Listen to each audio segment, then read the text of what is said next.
Ciao a tutti amici, questa volta un'introduzione seria. Abbiamo girato questo video tra la Val di Fassa e la Val di Fiemme durante l'estate 2017, ben prima quindi dei disastri successi a fine ottobre 2018. Un maltempo eccezionale, quello di fine ottobre 2018, un uragano con venti fino a 190 km all'ora accompagnato da una bomba d'acqua di proporzioni spaventose che ha messo in ginocchio intere comunità tra il Friuli, il Veneto ed il Trentino Alto Adige. Intere foreste rase al suolo come stuzzicadenti e torrenti trasformati in lingue di fango che si sono portati via letteralmente pezzi di territorio. Siamo stati ospiti di questa meravigliosa terra e della sua gente e la nostra speranza è che trovino la forza ma soprattutto il supporto per ricostruire quanto prima possibile tutto quello che è andato distrutto.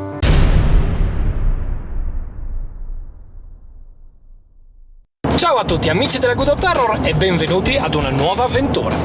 Questa volta, tanto per cambiare, stiamo tornando in Trentino, nel nostro parco giochi preferito per la pesca alla trota in torrente.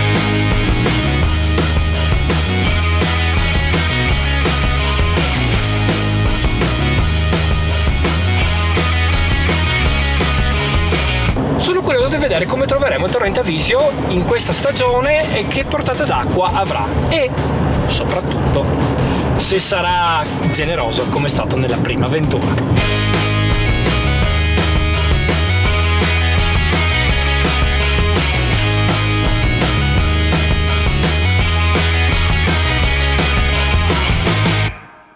La nuvoletta di fantoziana memoria che ci segue sempre nelle nostre puntate è in prima linea, ma almeno questa volta il meteo prevede una settimana di caldo e sole. Stiamo andando in vacanza in Val di Fassa, dove abbiamo trovato un ottimo Garni, poco lontano dal centro, dotato di ogni comfort. L'atmosfera è quella tipica del luogo, calda e accogliente. Ogni singolo dettaglio è ricercato e rappresenta un marchio di qualità di questa piacevole e cordiale regione e dei suoi abitanti. Il panorama è quello delle Dolomiti, incantevoli e maestose, con la bianca pietra dolomitica che sovrasta verdi boschi rigogliosi e al loro interno troviamo nascosti torrenti e specchi d'acqua cristallini dove vivono trote da sogno per molti pescatori sportivi. Qui è il regno dei salmonidi, pescati principalmente con esche artificiali, ma è anche il regno della vacanza. La nostra avventura parte da Pozza di Fassa, promossa a pieno titolo per tutti, famiglie, sportivi, escursionisti, ma anche per chi vuole semplicemente rilassarsi. Le montagne sono tutte esplorabili, potete visitarle a piedi o utilizzando gli impianti di risalita che sono aperti tutto l'anno e che vi porteranno in quota ad ammirare panorami davvero mozzafiato. Per chi viaggia con famiglia ci sono diverse attività di intrattenimento per grandi e piccini, mentre noi pescatori della domenica saremo lungo il torrente giustamente a pesca e in questo modo tutti saranno felici e contenti. Basinga!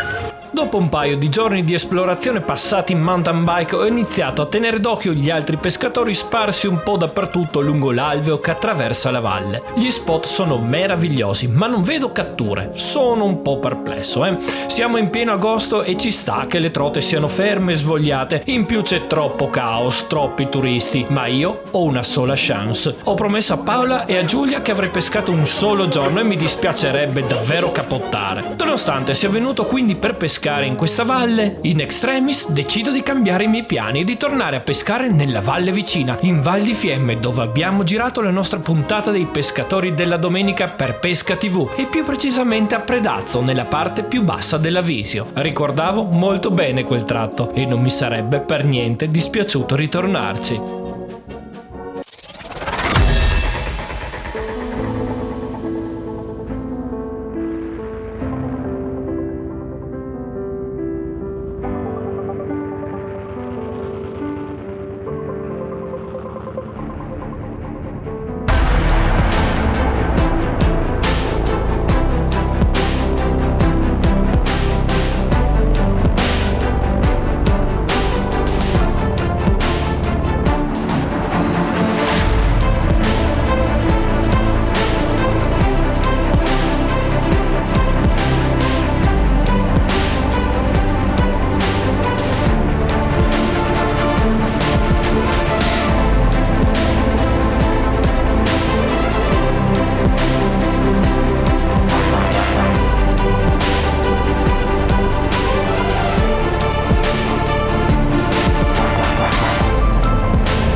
Che trote, amici, e che tecnica affascinante è lo spinning alla trota in torrente. Pescare in queste acque veloci è una sfida continua. Le trote staranno con il muso controcorrente in attesa di qualcosa che passi vicino alla loro tana per effettuare degli attacchi fulminei con una velocità incredibile.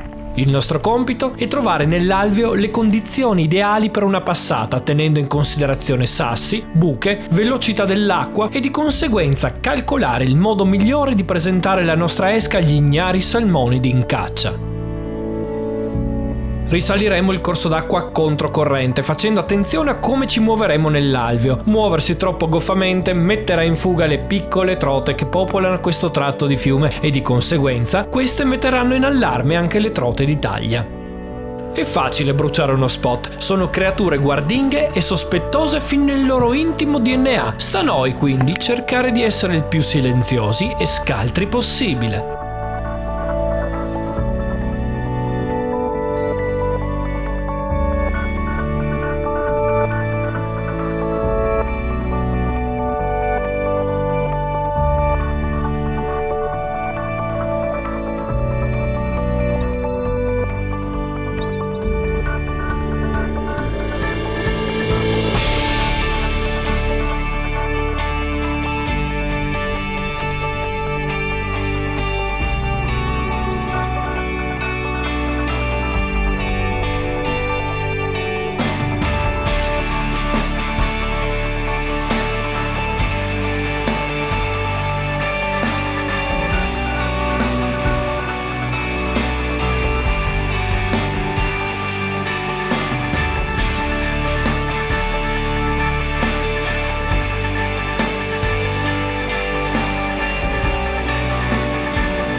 Continuiamo, voglio ancora una, sempre là sotto, vediamo.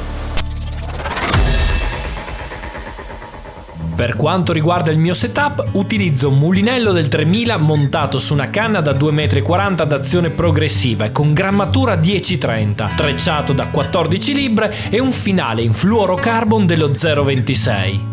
Come artificiali ho utilizzato sia cucchiaini molto classici come il Mapstrap Alini Blue, il Black Fury, ottimo per acque velate come oggi tra l'altro, il Martin 9 corpo giallo e nero e alcuni italianissimi Aeron. Come pesciolini la scelta non può che ricadere sui classici Rapala, colorazione naturale, iride e fario che vanno sempre bene, o qualche Strike Pro o l'utilissimo Ugly Duck che sott'acqua fa un vero e proprio macello.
parliamo un po' di esche. Quando abbiamo iniziato a pescare con questa tecnica sono stati molti i dubbi che ci hanno accompagnato e abbiamo così voluto riversare i nostri appunti e la nostra esperienza in questo video.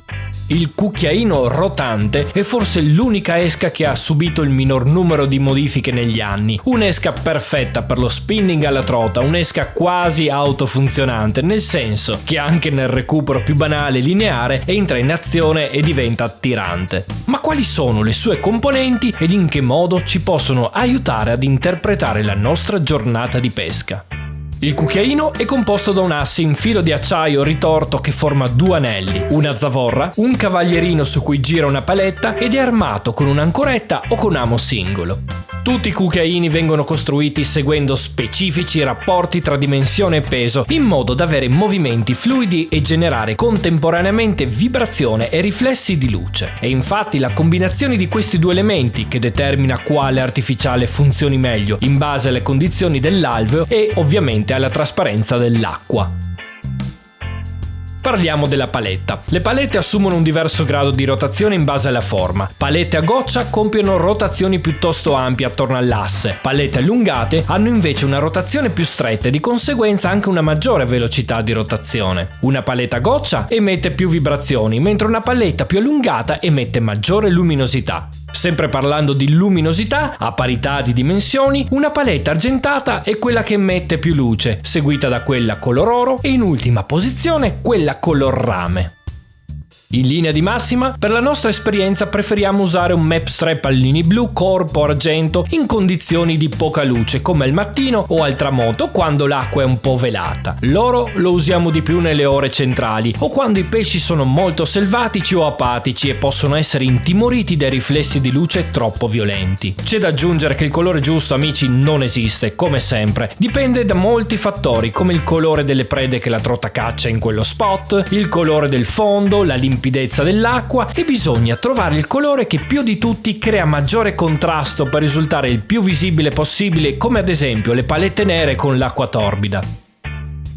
Se da un lato il potere attirante della luminosità della paletta gioca un aspetto importante, altrettanto importante è anche la quantità e la qualità di vibrazioni emesse dal corpo del rotante, quelle stesse vibrazioni che saranno avvertite dalla linea laterale dei salmonidi.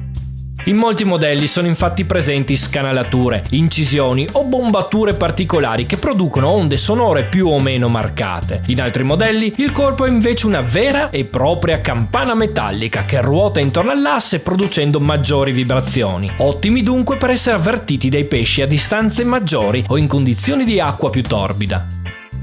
Ci sarebbero veramente molte cose da dire sui rotanti e ci torneremo più avanti, ma ci piace sempre ricordare che se la nostra filosofia è il catch and release, questa è l'esca migliore, soprattutto se accompagnata da ami singoli, barbless o con un ardiglione schiacciato di dimensioni però adeguate alla preda che stiamo cacciando. Difficilmente infatti un salmonide inghiottirà un artificiale di questo tipo e la possibilità di ledere organi interni cala drasticamente rispetto alle esche naturali, questo è indubbio.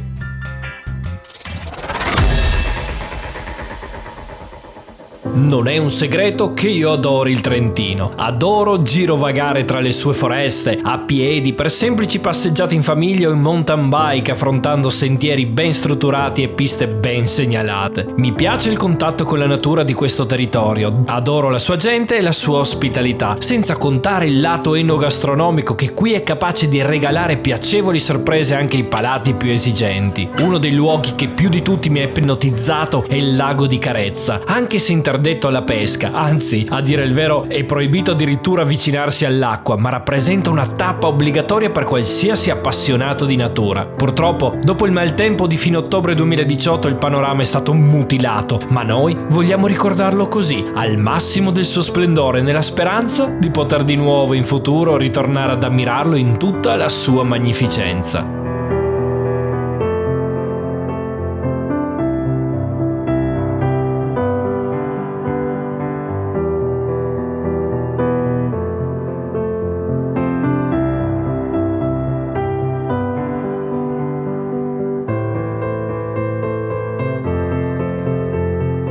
La nostra vacanza è finita, amici, come questa puntata, ma prima di salutarvi volevamo mostrarvi un'ultima carrellata di catture, una sorta di sfilata di moda delle livree che ci hanno accompagnato in questa sessione estiva e che ci hanno fatto letteralmente impazzire. Prima però ricordatevi di mettere un like a questo video e se non l'avete ancora fatto iscrivetevi al nostro canale.